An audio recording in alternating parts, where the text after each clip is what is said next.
예, 이번 시간은 로마서 14, 15장 사이를 진행하겠습니다. 예, 14장에서는 그리스도인에게 필수적이지는 않은 것들, 우리가 교리로서 꼭 지키지는 않아도 되지만은 우리가 판단받을 수 있고 또 판단할 수 있는 그런 일들에 대해서 설명하고 있습니다. 우리가 어떤 것이 필수적이지 않은 것인가, 어떤 것이 판단을 요구해야 되는 일인가 하는 것은 아, 예를 들어서 그러니까 일단 설명하면서 진행하겠습니다. 7절에서부터 14장 7절에서부터 이는 우리 중에는 아무도 자신을 위해서 하는 사람이 없고 자신을 위해 죽는 사람도 없기 때문이라. 우리가 살아도 주를 위하여 죽고 살고 죽어도 주를 위하여 죽나니 그러므로 우리가 살든지 죽든지 우리는 주의 것이라. 이 일을 위하여 그리스도께서 죽으시고 일어나서 다시 사셨으니 이는 죽은 자들과 산 자들의 주가 되려 하심이라. 자, 이 7절 우리 중에는 아무도 자신을 위해 사는 사람이 없다. 이거는 교리적인 언급인 것이죠. 자신을 위해 죽는 사람도 없다. 그리스도인은 기본적으로 이런 것입니다. 근데 우리가 이렇게 살지 않는다고 하면은 뭔가가 잘못된 것이죠. 그러니까 그렇게 자신을 위해 살게 되면은 그리스도인이 자신을 위해 살게 되면 그때부터 문제가 생기는 것입니다. 자신을 위해 살지 않으면은 문제가 없어요. 하나님 위해서 산다는 것, 거기에는 어떤 원칙이 있는 것입니다. 본문에 설명했지만은 하나님을 위해서 한다는 일은 하나님을 기쁘시게 하는 일인가 하는 것을 검증해야 됩니다. 그리고 그 일을 주님께서 인정하실 것이다. 주님께서 오실 때 그 일을 받아주시고 인정하시고 상을 주실 것이다 하는 확신이 있는가. 또 그 일로 인해서 하나님께 감사드리고 있는가. 네, 그렇죠? 하나님께서 시키신 일, 사역이라고 하면 이래는 그 일을 축복해달라고 하나님께 기도할 수 있는가, 구할 수 있는가. 다른 그리스도인들이 그 일 때문에 실족하지는 않는가. 그 일 때문에 구원받지 못한 사람에게 복음을 전하는 데 있어서 걸림돌이 되지는 않는가. 이런 일들이라고 하면은 그리스도인은 피해야 되는 것이고 아니라고 하면 행할 수 있는 것입니다. 8절에서 살아도 주를 위해 죽어도 주를 위해 이렇게 살 수 있느냐 하는 것은 우리가 그 사람의 양심에 맡기고 우리는 값을 치르고 사신 바 되었다. 우리는 주님께서 피값을 주시고 사신 바가 되었기 때문에 주님이 것입니다. 그래서 주님께서는 우리한테 요구하실 수 있는 것이에요. 주를 위해 살라고 주님께서는 요구하실 수 있지만은 그것을 요구하시기 이전에 우리가 그렇게 하는지 자발적으로 순종을 통해서 자기 자신이 그렇게 하는지 주님께서는 관찰하시고 보시는 것입니다. 9절 이 일을 위해 그리스도께서 죽으시고 일어나서 다시 사셨으니 주님께서는 죽은 자들과 산 자들의 주가 되셨다. 그렇죠? 이 시대에 먼저 그리스도의 품 안으로 간 사람들, 먼저 셋째 안으로 간 사람들과 살아서 주님을 볼 사람들 모두의 주님이 되신 것입니다. 그래서 그들은 마치 한 몸인 것과 똑같이 죽은 자들과 그리스도인들과 그리스도 안에서 죽은 사람들과 산 사람들이 마치 한 몸인 것 같이 주님께서는 그 휴거의 날에 하나로 만드실 것입니다. 한 몸으로 만드실 것입니다. 그래서 주님께서는 살아있는 자들이 주님이 되신 것입니다. 죽어있는 자들도 살아있는 자가 될 것입니다. 10절에서 근데 너는 어찌하여 내 형제를 판단하느냐 어찌하여 내 형제를 업신 여기느냐 우리가 모두 그리스도의 심판석 앞에 서리라. 이것이 어떤 심판인가? 여기 그리스도의 심판석을 개혁성경에는 하나님의 심판대로 해놨다. 근데 개혁 개정은 또 고쳤는지 모르겠어요. 근데 개혁판에는 하나님의 심판대로 되어 있었습니다. 예, 이게 왜 그러냐 하면은 여기 하나님 앞에서 자백한다. 11절에서 모든 혀가 하나님께 자백한다. 또 12절에서 하나님께 자신에 관해 설명한다. 이렇게 얘기를 했기 때문에 이 삼위일체를 모르는 그런 무식한 사람들, 영적으로 모르는 사람들은 하나님께 고백하니까 하나님의 심판대여야지 왜 그리스도의 심판석이냐 하고 여호와의 증인들은 당연히 그렇게 생각할 것입니다. 또 삼위일체를 모르는 사람들도 그렇게 생각할 것입니다. 그래서 하나님의 심판대로 바꿔버린 것입니다.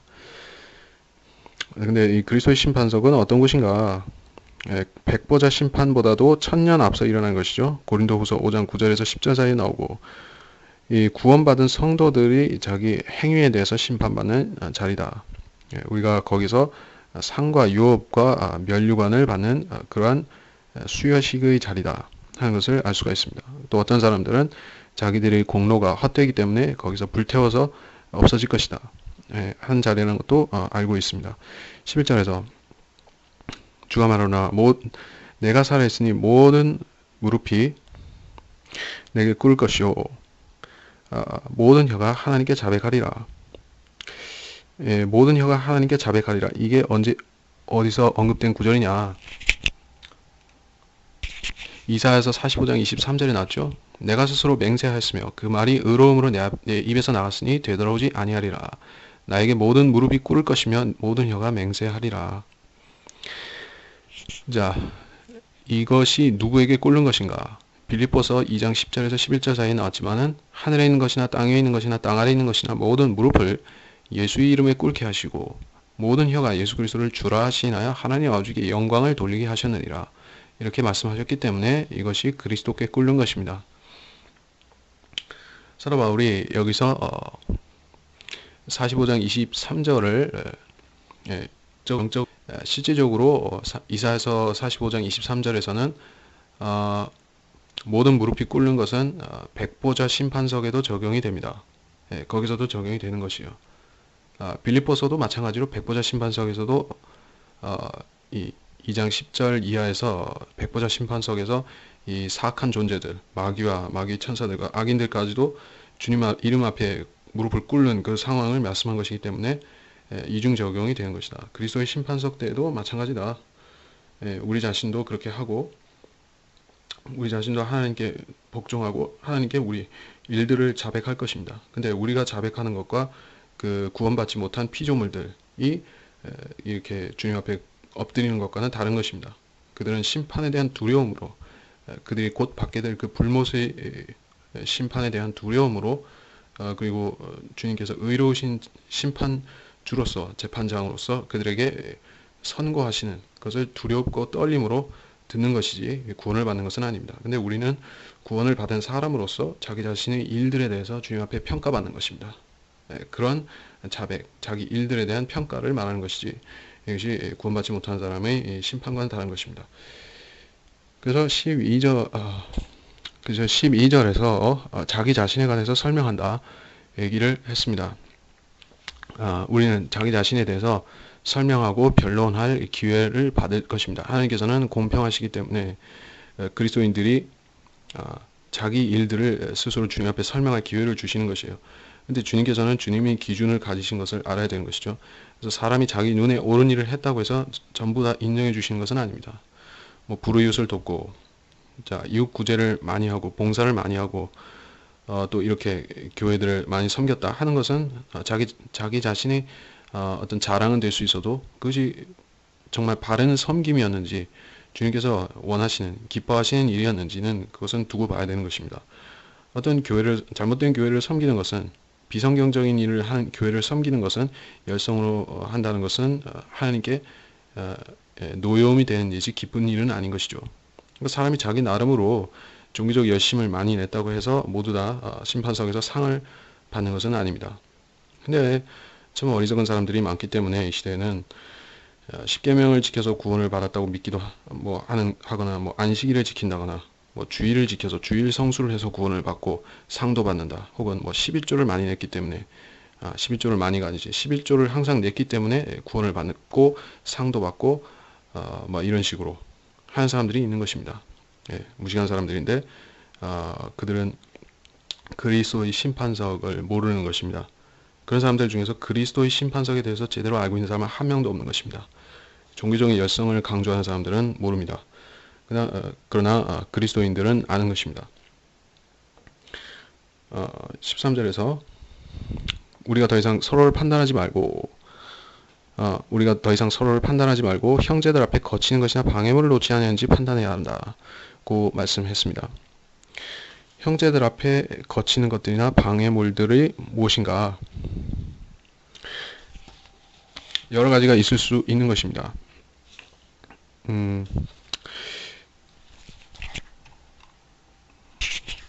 형제들을 판단한다는 것은 결국에 그 사람의 인격까지도 우리가 섣불리 판단하고자 하는 그런 위험성이 있는 것입니다. 우리는 어떤 사람의 일을 판단해야 되는데 그 사람 자체를 판단할 때가 너무 많은 것이에요. 그럴 경우에 우리는 그 사람 앞에 방해물을 놓고 우리 자신도 우리 발걸음 앞에 방해물을 놓는 것이에요. 실족할 거리를 놓는 것이죠. 그래서 사람을 판단하지 않도록 조심하고 일들을 판단하되 성경적으로 판단하도록 애써야 하는 것입니다. 구원받지 않은 사람들 같은 경우에는 수없이 판단하고 수없이 실족하는 것이죠. 그것은 우리 주위에 너무나 흔하게 믿지 않는 사람들 사이에서 또는 믿는다고 하는 거짓되이 믿는 사람들 가운데서 쉽게 발견되는 것은 그들은 판단하다가 서로 실족하는 것입니다. 또 서로 위선자라고 손가락질하는 것입니다. 교회들에서도 마찬가지로 그렇게 됩니다. 자연인들은 말할 것도 없고, 근데 그런 사람들이 서로 판단하고 실족하는 동안에 우리가 그들과 함께 넘어지면 안 되는 것이죠. 우리는 복음 때문에 우리는 일어서게 되었습니다. 우리는 예수 그리스도의 사랑 때문에, 은혜 때문에, 십자가의 피 때문에 우리가 일어설 수 있게 되었습니다. 그러면 우리는 형제들 앞에 실족할 거리를 놓아서는 안 되고 사람의 일들을 판단하되 영적인 것들을 영적으로 분별하도록 해야 하는 것입니다. 14절에서 내가 주 예수 안에서 알고 또 확신한 것은 아무것도 그 자체가 부정한 것은 없으나 어떤 것을 부정하다고 생각하는 그 사람에게는 부정한 것이니라. 하나님께서 만드신 것들 여러 가지가 있겠지만은 이 14장 그리고 15장 14장에서 특별히 강조되는 것이 먹는 것이죠. 먹는 것 주로 우상에게 바쳐진 제물을 말씀하는 것 같습니다. 고기 얘기를 하기 때문에 또 포도주도 마찬가지로 우상에게 바쳐진 것 그런 먹을 것, 마실 것들을 가지고 실종하는 걸 말하는 것입니다. 그래서 아무것도 먹을 것 그 자체가 부정한 것은 없어요. 이방인들이 먹을 거리라고 해도 뭐 제사에 바친 음식이라든지 뭐 고사상에 올라간 그런 음식이라고 해서 꼭 부정한 것은 아닙니다. 근데 어떤 것을 부정하다고 생각하는 사람한테는 부정한 것이죠. 그것이 그렇습니다. 하나님께서 만드신 음식은 깨끗하지만은 사람이 그 부정탄다고 생각하면 그게 더러운 것이죠. 그래서 실은 이 본문에 썼지만은 도박, 술, 담배, TV 이런 것은 그 자체가 악할 수 있죠. 술, 담배 그 자체는 악한 것이죠. 근데 그거를 술, 담배를 하는 사람이 그 사람 자체한테 또 문제가 있습니다. 그 사람이 죄인이기 때문에 그런 걸 하는 것이요. 죄인이 아니라면은 술, 담배 안 하겠죠. 죄인이 아니라고 하면은 도박 같은 거 안 하겠죠. 마약 같은 거 하지 않겠죠. 죄인이라서 그런 걸 땡겨 하고 그래서 그걸 찾아서 하는 것입니다. 그 사람이 문제이지 그런 물건들, 그런 개체들, things 그것들 자체가 무엇이 문제라는 것은 아닙니다. 그것도 결국에는 하나님께서 만드신 이 창조물들 가운데 있는 것들이 아닙니까? 물론 담배나 술을 만들지는 않으셨죠. 어쨌든 하나님께서 만드신 창조물들 가지고 조합해서 만든 거 아닙니까? 그래서 TV라는 것 자체도 문제는 없다. TV를 볼 수도 있다. 근데 TV를 보게 되면 인간의 악한 상상력, 타락한 생각이 결국에 악으로 치닫게 되어 있기 때문에 TV를 바보 상대라 하는 것이다. 그런 것입니다. 그래서 15절에서는 이 음식 얘기가 또 나오고 있는데, 자, 그러나 만일 내 음식 때문에 내 형제가 슬퍼하게 되면 내가 이제 사랑을 따라 행한 것이 아니니 내 음식으로 그를 망치지 말라. 그리스도께서 그를 위하여 죽으셨느니라. 이 초대교회에서는 이방인 성도들은 이 여러 가지 우상을 섬기는 종교들이 있었죠. 그리스 로마 종교에서는 남신과 여신들을 섬기면서 그들에게 제사를 드렸죠. 그래서 제사 음식이 있고 거기 쓴 술이라든지 고기라든지 이런 것들이 시장에 나와서 팔렸던 것입니다. 그래서 그것을 먹게 되면은 우상 숭배를 하는 효과가 되느냐, 우상에 참여하는 것이 되지 않느냐 하는 식으로 의심하는 사람들이 있었고, 그래서 이 예루살렘 교회에서는 그 야고보 사도가 회의를 주재했었죠. 예수님의 아우 야고보가 회의를 주재했었죠. 야고보 사도는 순교했고 예수님의 아우 야고보가 회의를 주도해서 거기서 우상에게 바쳐진 것과 피와 목매어 죽인 것과 음행을 피하라 이렇게 이방 지역에 있는 교회들에게 통고를 했습니다. 그것은 교리가 아니라 권면사항이었는데 거기서 그 우상에 바쳐진 것이 언급이 되었다. 하나의 권면사항이었죠. 사도 바울은 그것을 교리로서 이렇게 무조건적으로 하라고 가르치지는 않았습니다. 바울 자신은 그것에 대해서 거리낌을 가지 않았던 것입니다. 왜냐하면은 음식 자체는 부정한 것은 아니다. 그렇게 말씀했기 때문입니다. 예수 그리스도께서도 주님께서도 입으로 들어가는 것은 부정한 것이 없다. 그리고 사람의 속에서 나온 것, 마음에서 나오는, 생각에서 나오는 더러운 것들이 사람을 더럽힌다. 이렇게 말씀하신 것도 있기 때문에 그렇게 실행한 것입니다. 자, 그런데 만일에 네 음식 때문에 형제가 슬퍼한다.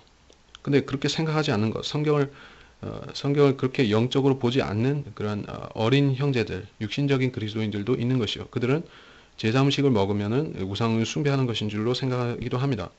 그래서 그런 사람들은 보고 그런 거 현상만 보고서 판단하는 것이요.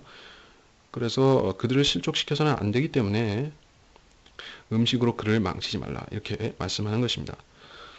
망친다는 것은 그 사람이 생각을 잘못하게 만들어서 삐뚤어지게 만든다. 그렇게 말하는 것이지 그 구원을 잃어버리게 만든다. 뭐 이런 식은 아닌 것입니다. 신약 성도는 구원을 잃어버리지는 않습니다.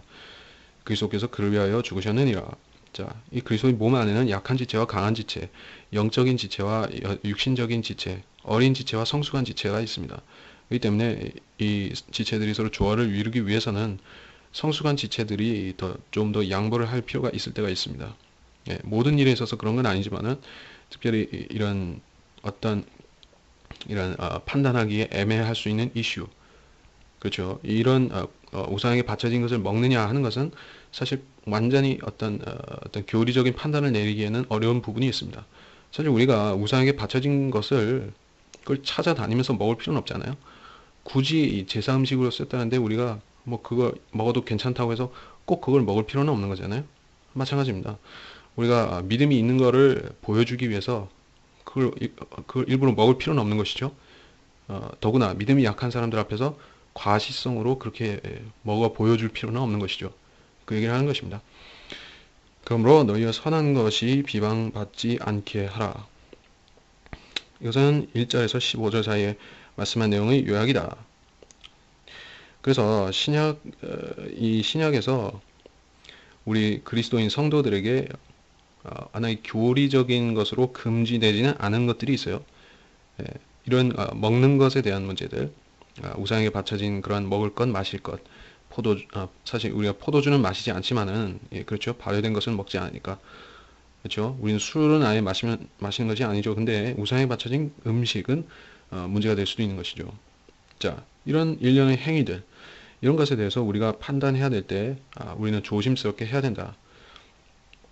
아까 먼저 언급했었던, 이전 시간에 언급했었던 바와 같이, 우리 6가지 사항, 하나님을 기쁘시게 하는가, 하나님께서 그거 내가 하는 일 보셔도 괜찮은가, 그 일 축복해 달라고 할 수 있는가, 내 양심에는 어떠한가, 그것 때문에 나보다 연약한 그리스도인 실족하게 만들지 않는가, 또 내가 하는 일 때문에 구원받지 않은 사람이 복음을 안 믿게 되지 않는가. 자, 이런 사항들에 거슬리는 게 아니라고 하면은 우리는 행할 수 있습니다. 17절 하나님의 나라는 먹고 마시는 것이 아니라 다만 성령 안에서 의와 화평과 기쁨이라. 성령 안에서 의와 화평과 기쁨이라. 고린도전서 4장 20절 하나님의 나라라 했습니다. 하나님의 나라는 영적인 나라이고 성령 안에서 이런 영적인 것들을 누리는 나라이다. Kingdom of God이다.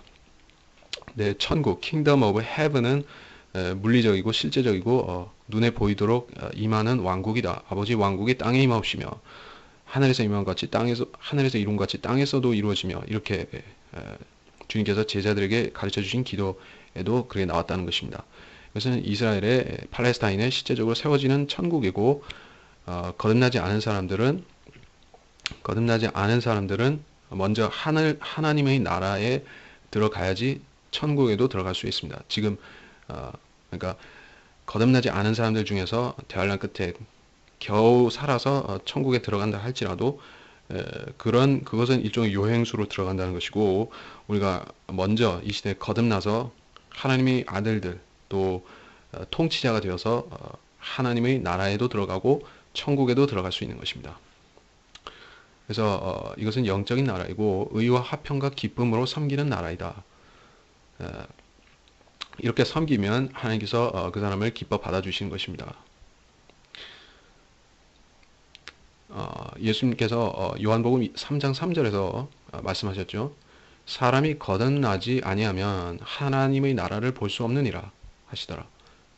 거듭나면 하나님의 나라를 볼 수가 있대. 자, 이게 그 당시에 주시는 말씀이라고 하면은 그 사람이 거듭날 수가 없잖아요. 구약 시대에 아무도 거듭날 수가 없는데, 그러면 그들은 어떤 나라를 소망했는가? 그들은 1차적으로 이 땅에 물리적으로는 천국을 소망하고 있었죠. 침례 요한도 천국을 전파했습니다. 근데 주님께서 오셔서 하나님이 나라를 전파하신 것이에요. 그러니까 하나님이 나라는 성령께서 이 거듭난 사람 안에서 이루어 주시고, 또 주님께서 이 땅에 오시면은 이 천국과 하나님의 나라가 또 동반되잖아요. 영적인 나라도 우리는 여전히 같이 누릴 것이고, 거듭난 사람들 천국에서도 또 천국도 누릴 것입니다. 우리는 두 가지 왕국을 소유하는 것이에요.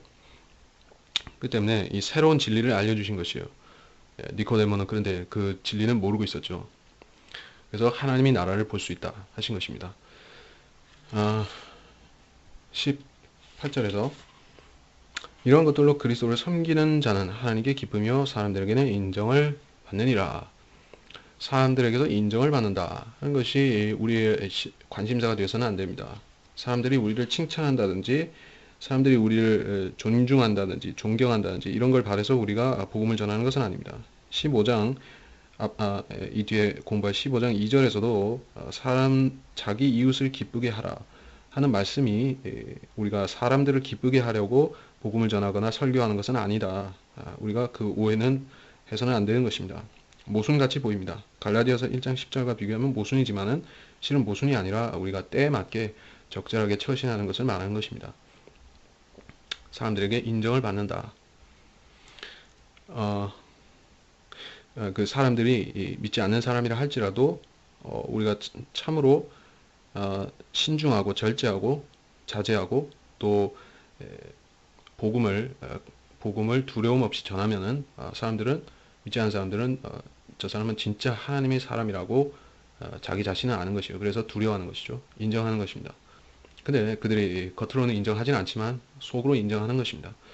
19절에서 그러므로 화평을 위한 일과 서로를 세워주는 일들을 따라야 할지니라. 음식 때문에 하나님의 일을 망치지 말라. 사실은 모든 것이 깨끗하지만 남을 실족해 하며 먹는 그 사람에게는 그것이 악이니라. 음식 때문에 우리가 다른 사람을 실족하게 해서는 안 된다. 그 당시에 직접 적용되는 일이지만은 지금도 있을 수가 있는 일이죠. 우리가 먹는 거에 의해서 다른 사람을 판단하는 경우에 자기 식성에 맞춰서 어떤 연약한 사람이 저 사람은 왜 이런 걸 먹지 못하느냐, 저 사람은 왜 돼지고기를 먹지 못하느냐, 저 사람은 왜 닭고기 먹지 못하느냐, 이런 식으로 판단해서는 안 된다는 것이죠. 각 사람은 이 사람은 이 땅에서 이 아담의 몸 안에서는 자기 체질에 따라서 연약한 부분들이 다 적거나 많거나 간에 다 있는 것입니다. 어떤 사람은 아주 사소한 것, 오렌지에 대해서 알러지를 가진 사람도 제가 봤고, 오렌지 냄새만 맡아도 막 두드러기 나는 사람도 있습니다. 뭐 대단치 않은 것들에 대해서도 거부 반응을 보이는 사람들이 있는 것이에요. 그건 몸이 그렇게 되어 있기 때문에 그런 것이지, 그게 어떤 놀림거리가 되는 것은 아니에요. 그래서 모든 것이 깨끗하다. 모든 것이 깨끗하다. 그러니까 믿는 사람에게는, 그리스도인에게는 모든 것이 깨끗하냐. 우리 속이 바로 되어 있으면은, 우리 속이 성령으로 채워져 있으면은 우리가 부정한 것들을 보고 지나친다 할지라도, TV에서 뭐 이상한 것들이 나온다 해서 우리가 그것 때문에 일비할 필요가 없는 것이죠. TV란 항상 쓰레기들이 나오는 곳이고, 항상 바보 상자인 것이고, 아주 가끔 유익한 것이 나오기는 하지만은 TV라는 것은 대체로 바보 상자인 것입니다. 그렇게 알고 지나가면 되는 것이지. 그래서 우리는 그것 때문에 실족하지 않는 것이에요. 그리고 남의 실족해하며 먹는 사람에게는 그것이 악이다. 그런 것입니다. 21절에서 고기도 먹지 아니하고 포도주도 마시지 아니하며 무엇으로든지 내 형제를 넘어지기도 아니하고 실족하기도 아니하며 연약하게 하지 아니하는 것이 좋으니라. 자, 근데 사도 바울은 이렇게 꼭 했던 것은 아닙니다. 일부러 화나게 만들었던 적 있죠. 사도행전 17장 6절, 갈라디아서 1장 10절. 이렇게 사도 바울은 꼭 이렇게 행했던 것은 아닙니다. 근데 이것도 경우에 따라서 달리 적용할 수 있는 것이죠. 주님께서 시키시면은 해야 되는 것이요. 주님께서 시키시면은 사람들한테 우라통을 터지게 만들고 막 그 돌이 날라온 일이라도 해야 되고 말해야 되는 것입니다. 그러나 주님께서 잠잠히 있으라 하면 또 잠잠히 있어야 되는 것이죠. 그래서 그리스도인은 굳이 이 사람들을 자극할 필요가 없는 어떤 상황에서 누구를 화나게 만들어서 일을 그르칠 필요는 없는 것입니다. 일부러 분노를 도발할 필요는 없는 것입니다. 그러나 어떤 경우에는 마태복음 15장 12절, 18장 7절, 26장 31절, 요한복음 6장 61절 주님께서 그렇게 하셨을 때는 이유가 있는 것입니다. 책망하실 주님께서 강하게 책망하실 때는 어떤 사람을 책망하실 때는 완전히 인정 사정 없이 하실 때가 있습니다. 그럴 경우를 제외하고는 우리는 우리 육신 때문에라도 자중해야 되는 것입니다. 우리 육신적이기 때문에 주님과 같이 죄 없는 화를 내기가 어려운 것입니다. 그리스도인이라 할지라도 우리 육신과 육신의 성정이 있기 때문에 주님처럼 완전히 죄 없는 화를 낼 수가 없습니다. 모든 사람은 어떻게든 조금씩은 이 육신적인 것이 섞여서 화를 내는 것입니다. 그리스도인들도 23절에서 믿음으로 먹지 않으면 죄다. 그러나 22절에서부터 내게 믿음이 있느냐 그 믿음을 하나님 앞에서 스스로 가지고 있으라. 자신이 승인한 일로 자신을 정죄하지 아니하는 자는 복이 있도다. 사도 바울은 고린도전서 10장 23절이라든지 28절, 33절 여기에 보면은 자중할 줄 아는 것이죠. 약한 자들을 위해서 양보할 수 있는 그런 너그러움을 가진 사람입니다. 성숙한 그리스도인들은 누구나 이런 아량을 베풀 수 있어요. 그래서 자기가 안다고 해서 자기가 100% 안다고 해서 100%를 실행해서 모르는 사람들한테 실족할 수 있는 걸 주지 않는 것입니다. 하나님 앞에서 믿음을 가지고 있으라. 그런데 사람들 앞에서는 좀 위선이 아니고 이 약한 사람에게는 좀 다르게 할 수 있는 것입니다. 23절에서 의심하는 자는 그가 먹을지라도 정죄되었나니 이는 믿음으로 먹지 아니하였기 때문이니라. 믿음으로 아니하는 모든 것이 죄니라. 믿음으로 먹지 않으면 죄다. 자, 이거는 창세기에 이삭이 그 야곱의 음식을 먹었을 때 의심하면서 먹었죠. 에서가 준 것인가 아닌가. 그래서 계속 의심했습니다. 그래서 우리가 이 우상에게 바쳐진 것을 혹시 먹게 된다 하면은 만일에 어떤 믿지 않는 사람이 와서 우리가 미신적인가, 우리가 그 사람들과 같이 똑같이 미신적인 사람인가 해서 먹는 거 가지고 이렇게 두려워하는가 해서 우리를 관찰한다 하면은 우리는 아무것도 아니라는 걸 보여주기 위해서 먹을 수도 있죠. 우상에 바쳐진 것이라도. 근데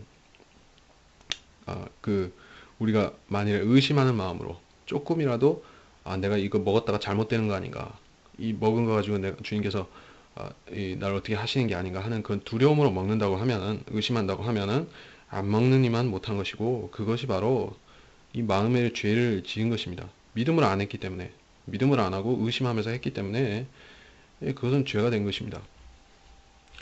근데 그것이 사망에 이르는 죄는 아니고, 모든 것이 죄라고 해서, 믿음으로 아니하는 것이 다 죄라고 해서 다 사망에 이르는 죄는 아닙니다. 실수도 있고 작은 죄도 있습니다. 근데 여기서 요한일서 5장 17절, 요한일서 3장 4절 이런 데서는 이 사망에 이르지 아니하는 죄가 있다 했습니다. 요한일서 5장 17절. 즉 그런 죄를 짓는다고 해서 지옥에 가는 것은 아니에요. 우리가 이 시대에 지옥에 가는 죄라고 하는 것은 예수 그리스도를 구주로 안 믿었던 죄, 그 때문에 지옥에 가는 것입니다. 15장 1절 들어가서 그러므로 우리 강한 자들이 마땅히 연약한 자들의 약함을 담당하고 우리 자신을 기쁘게 하지 말아야 할 것이라. 강한 자들이라 했습니다. 강한 자들이란 영적인 그리스도인이다. 성장한 그리스도인이다. 갈라디아서 6장 1절 강한 자들이라 했는데 어떤 자들이 강한 자들인가? 그리고 강한 자들이 약한 그리스도인들, 그 채소밖에 먹을 수 없는 자들, 이런 자들한테 어떻게 해야 되는가? 우리는 이 약한 자들을 무시해서는 안 되는 것입니다. 무시한다는 것은 그 사람들이 못하기 때문에, 그 사람들이 우리를 못 따라오기 때문에 그 사람들을 멸시해서는 안 된다는 것입니다. 사람은 누구든지 그러한 무시할 수 있는 생각, 마음을 조금씩은 갖고 있는 것입니다. 네. 나는 안 그럴 것 같지만은 막상 나는 할 수 있다 생각하고 나는 다 믿는데 나는 이렇게 다 믿는데 저 사람은 왜 믿지 못하느냐 할 때 우리는 그 사람한테 조금씩 그 멸시하는 생각을 품을 수 있는 것입니다. 갈라디아서 6장 1절에서 형제들아 어떤 사람이 무슨 잘못을 범하였으면 영적인 너희는 온유의 영으로 그런 자를 바로잡고 내 자신을 돌아보아 너도 시험을 받지 아니하도록 하라. 온유의 영으로 바로잡으라 했습니다. 어떤 사람이 무슨 잘못을 자 이거는 문맥적으로 거듭난 사람 중에서 누군가 여러분의 형제나 여러분의 자매 믿음 안에서 형제나 자매들이 무슨 잘못을 하면은 온유하게 바로잡아 주란 얘기죠. 그 사람을 꾸짖고 정죄하고 그러지 말고 온유함으로 바로잡고 너 자신도 돌아봐서 너도 혹시 그렇게 하지 않는지 시험을 안 받았는지 생각해 보라는 것입니다. 그렇게 해야 됩니다. 연약한 자들의 약함을 담당하고 우리 자신을 기쁘게 하지 말아야 한다. 반대로 자기 자신을 기쁘게 하려고 하면은 실족하는 것입니다. 자기 자부심을 자기가 믿는다. 나는 이런 강한 믿음을 가졌다 하는 것이 자부심이 되면 그거 자체가 실족이요 교만이 되는 것입니다. 2절에서 우리 가운데 각 사람은 선을 위하여 자기 이웃을 기쁘게 하고 세워주자. 바울이 갈라디아서 1장 10절에서 복음과 진리를 전할 때는 강경한 자세로 일단 봐주지 않고 했었죠. 근데 우리가 이 상황에 따라서 이것도 다른 것입니다. 갈라디아서 1장 10절에서 내가 이제 사람들에게 호감을 사랴 아니면 하나님께 사랴 아니면 내가 사람들을 기쁘게 하려고 하겠느냐 내가 아직도 사람들을 기쁘게 하려고 한다면 나는 그리스도의 종이 아니니라. 그러니까 바울의 이 메시지 진리를 증거할 때 복음을 증거할 때 바울의 메시지는 하나님에 대해서 초점이 맞춰져 있었다. 에베소서 6장 6절이라든지 데살로니가 전서 2장 4절이라든지 골로새서 3장 22절 그래서 메시지에 관해서는 하나님의 말씀을 증거할 때 바울은 단 한마디도 인간과 타협해서 바꾸지 않았습니다. 근데 그런 하나님의 말씀 증거하는 것이 아니라 덜 중요한 것들 그런 자기 생각, 자기 어떤 그걸 피력할 때는 청중들에 대해서 강요하지 않고 조화를 이룬 것입니다. 복음으로 그들에게 온유하게 다가선 것이에요. 그럼 고린도전서 10장 33절이라든가 이런 데서 나온 것입니다. 이런 바울의 태도가 진짜로 성숙한 그리스도인의 자세라고 할 수 있습니다. 근데 이렇게 하는 사람은 지금 많지가 않은 것이죠. 그래서 3절에서 그리스도께서도 자신을 기쁘게 하지 아니하셨으니 기록된 바 주를 비방하는 자들의 비방이 내게 임하였나이다. 함과 같으니라. 이것은 자신을 기쁘게 하지 않고 반대로 자신을 기쁘게 하는 사람의 경우에는 이 말씀을 어기는 것입니다. 자기 만족을 위해서 주님은 하지 않으셨죠. 주님께서는 하나님의 일이 완수될 때 그때 기뻐하신 것이에요. 누가복음 10장 21절. 그리고 주를 비방하는 자들의 비방이 내게 임하였나이다. 이것은 히브리서 11장 6절과 비교해 보면 됩니다. 4절에서 무엇이든지 전에 기록된 것은 우리 교훈을 위하여 기록된 것이니 이는 성경이 주는 인내와 위로로서 소망을 지니게 하려 함이니라. 인내와 위로와 소망. 이거는 구약을 공부할 때 우리가 얻는 교훈이라는 것이죠. 인내, 위로, 소망입니다.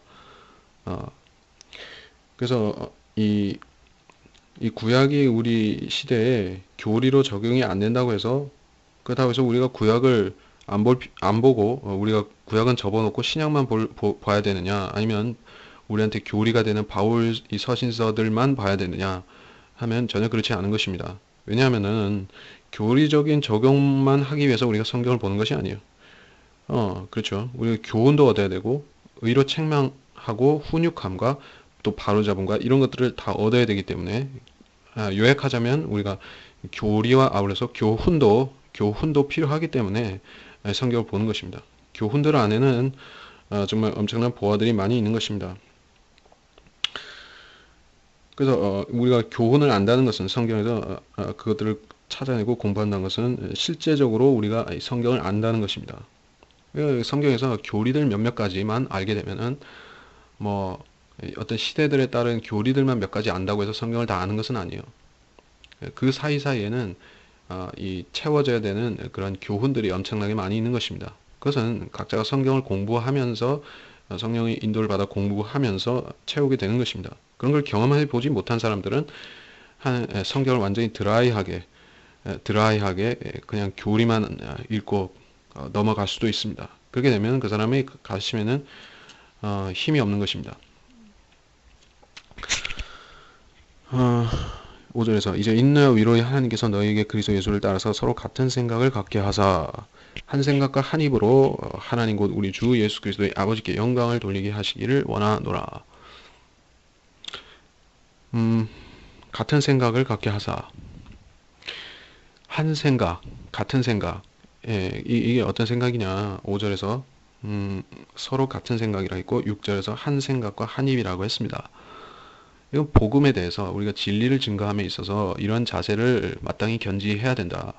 근데 그렇게 하지 않기 때문에 교파 분열이 생기는 것이죠. 그렇다고 해서 교파 분열을 치유하려면 어떻게 해야 되느냐 하는 대답으로서 이렇게 할 수 있는 것입니다. 그리스도 예수를 따라서 같은 생각을 가져야 돼요. 한 생각과 한 입으로 예수 그리스도의 아버지께 하나님께 영광을 돌리게 하시는 거예요. 어떻게 하나님께 영광을 돌릴 수 있는가? 복음을 통해서 오직 진리 지식을 통해서 그것을 증거함을 통해서 우리가 영광을 돌리는 것입니다. 다른 것으로 성경 밖에서 행함을 통해서는 할 수가 없는 것입니다. 서로 같은 생각은 12장 15절 16절에 나왔죠. 그리고 한 생각과 한 입으로 이거는 그리스도인들의 어떤 영적인 일치, 그리스도 안에서의 일치를 말하는 것입니다. 진리를 정말 사모하고 증거하고 성경을 통해서 증거하는 사람은 언제 어디에 있든 간에 서로 영향을 안 주고받아도 한 말과 한 생각을 하게 되어 있는 것입니다. 진리라는 것은 사람이 생각에 따라서 달라지는 것이 아니기 때문에 이 성령 안에서 진리를 행하고 찾는 사람은 결국에 같은 길을 걷게 되어 있습니다. 네. 그래서 그러므로 그리스도께서도 하나님의 영광이 이르도록 우리를 받아들이신 것 같이 너희도 서로를 받아들이라. 이제 내가 말하노니 예수 그리스도께서는 하나님이 진리를 위하여 할례 일꾼이 되셨으니 이는 조상들에게 주신 약속들을 확고히 하시고 하나님의 영광에 이르도록 우리를 받아들이셨다 했습니다. 주님은 하나님 아버지 독생자의 영광을 오셨죠. 요한복음 1장 14절에. 그리고 이 성도의 우리 몸의 부활을 말할 때 이것이 하나님의 영광에 이르는 것이죠. 우리를 받아들이신 것. 주님이 몸의 형상으로 이렇게 변화되도록 고린도후서 3장 18절에 우리를 받아들이셨습니다. 그래서 우리도 서로를 받아들여야 된다. 서로를 받아들이라. 받아들인다는 것은 포용을 한다는 것인데 성도들이 서로 포용할 때는 그리스도 안에서 이 성경의 기본 진리들에 대해서 일치를 해야 되는 것입니다. 그것에 대한 일치 없이 더 나아갈 수가 없는 것이에요. 그래서 어떤 주기도문이나 사도신경을 서로 공유하기 때문에 그래서 하나가 된다 하는 것은 전혀 맞지 않은 것입니다. 이 66권 성경 말씀, 바른 성경 말씀, 하나님 주신 그 성경 가지고 하나가 될 수 있으면 그거는 정확하게 하나가 된 것입니다. 그러면 다른 것은 더 따질 필요가 없는 것이에요. 그렇게 이미 하나가 된 성도들은 어떤 자기 교파적인 것, 절기나 종교적인 어떤 절기들, 규례들 그것 때문에 서로를 비난하면 또 안 되는 것입니다.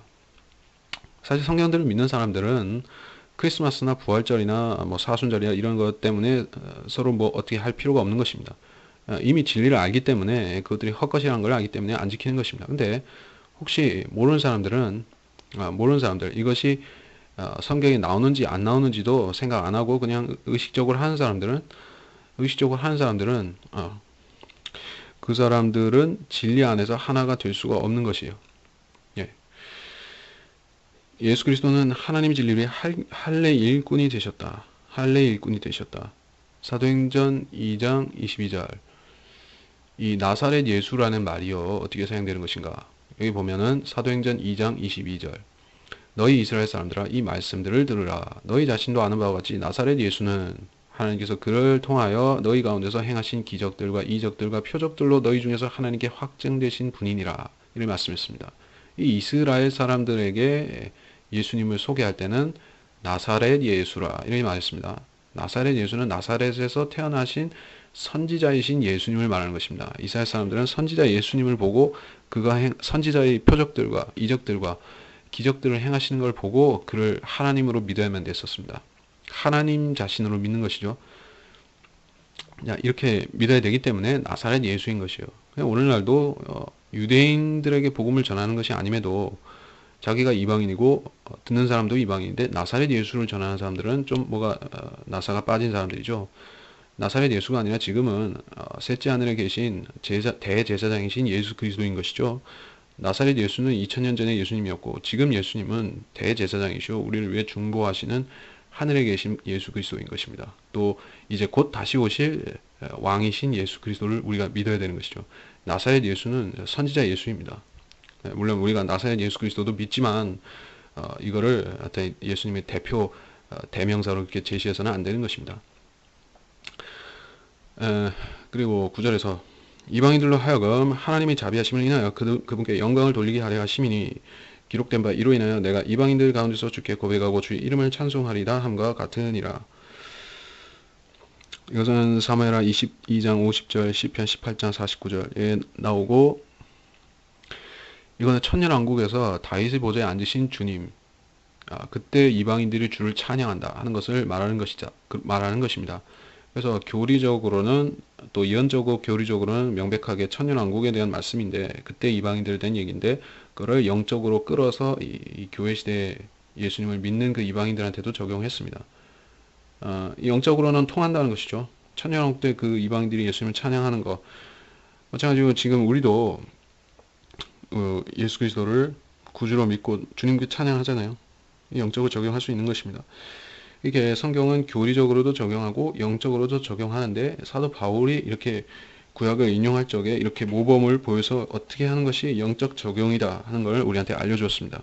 마찬가지로 우리가 다른 구약 성경 구절들을 공부하면서도 영적 적용, 어떤 교훈으로 받는다는 것이 어떤 것인가 이런 식으로 하는 것입니다. 근데 사람들은 이 죄인들이 그렇게 할 적에는 제대로 못하는 것입니다. 대부분 엉터리로 적용해서 영적 해석을 엉터리로 하는 것입니다. 그래서 이스라엘 대신에 교회를 가지고 막 해석을 하는 것이에요. 그거는 영적인 해석과 교리적인 해석을 구분하지 못해서 실수하는 것입니다. 10절에서 또다시 말하되 너희 이방인들아 그분의 백성과 함께 즐거워하라 했으며 또다시 너희 모든 이방인들아 주를 찬양하라 너희 모든 백성들아 그분을 찬양하라 했느니라. 너희 이방인들아 즐거워하라. 이게 어디 나온 말씀인가? 신명기 32장 43절에 나오죠. 여기는 신명기 32장 43절에 오 너희 민족들아 주의 백성과 함께 즐거워하라. 이는 주께서 자기 종들의 피를 갚으실 것이요 주의 대적들에게 복수하실 것이니 자기 땅과 자기 땅과 자기 백성에게는 자비를 베푸실 것임이라.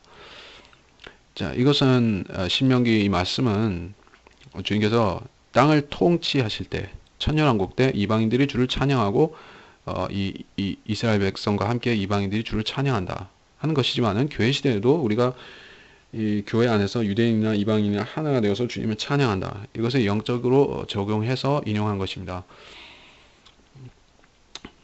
그리고 11절에서 이방인들아 주를 찬양하라. 이거는 시편 117장 1절에 나오는 말씀이죠. 너희 모든 민족들아 주를 찬양하라. 너희 모든 백성들아 그를 찬양하라. 이 모든 민족들이 나왔죠.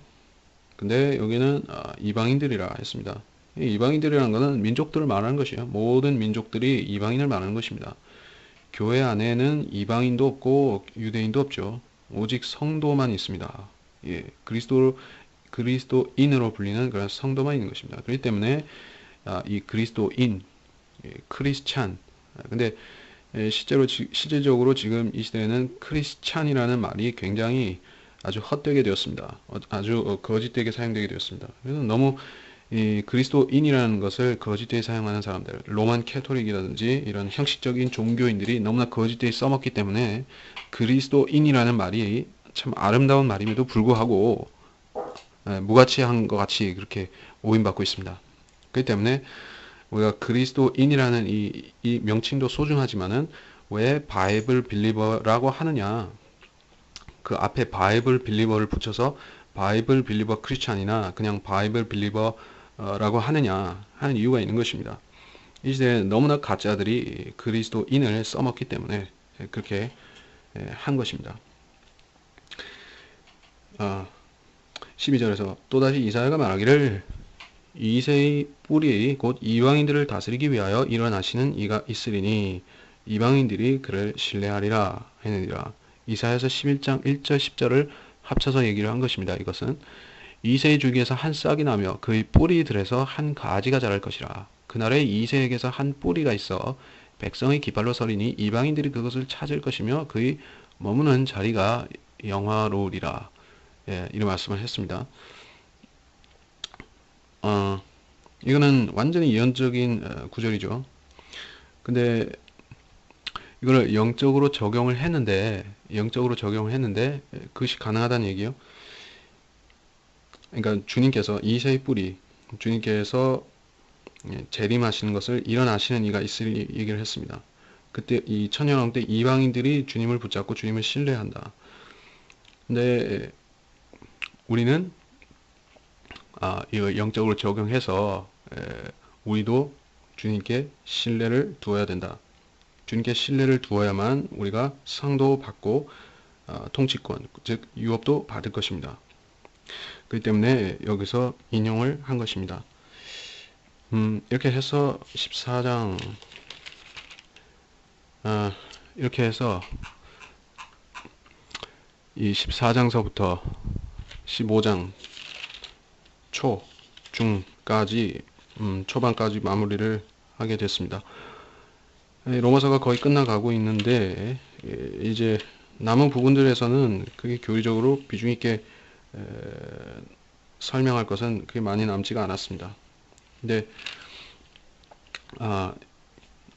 이런 이 교회 시대에 교리적으로 주신 말씀, 또 교훈으로 주신 말씀, 권면으로 주신 것들, 이것들을 우리가 전부 종합해서 공부해 보면은 이거는 신약 교회에서 그리스도인이 다른 그리스도인들과 같이 지켜야 되는 법인 것이요. 자기 혼자서 이렇게 할 수가 없는 것이요. 왜냐하면 지체들은 서로에게, 내가 다른 성도에게, 다른 성도가 나에게 지체가 되는 것이기 때문에 이건 상호작용, 상호 관계하면서 우리가 이거를 지킬 수가 있는 것입니다. 다른 그리스도인들과 교제가 없는 상태라고 하면은 이거는 나한테 해당이 안 되겠죠. 그러면 이거는 내가 정상적인 그리스도인의 범주에 속해 있지 않다. 상당히 좀 잘못되어 있다. 그렇기 때문에 이 지역 교회 없이 신앙생활을 제대로 할 수 있느냐 하면은 성경적으로는 그렇지 않은 것입니다. 뭐 그렇게 할 수가 없는 상황이 있겠지만 어떤 오지에 나가서 무슨 일을 하고 있다든지 그래서 정상적으로 안 되는 상황에서는 어쩔 수 없지만 우리가 지역 교회가 왜 필요한가? 이것은 우리가 주님을 섬기는 법을 그러니까 내가 성령을 통해서 알 수가 있지만은 다른 성도들이 하는 것을 보고 배우는 것이요. 물론 안 좋은 경우에는 반면 교사로 배울 수도 있겠고 아니면은 좋은 것은 더 잘 배울 수도 있는 것입니다.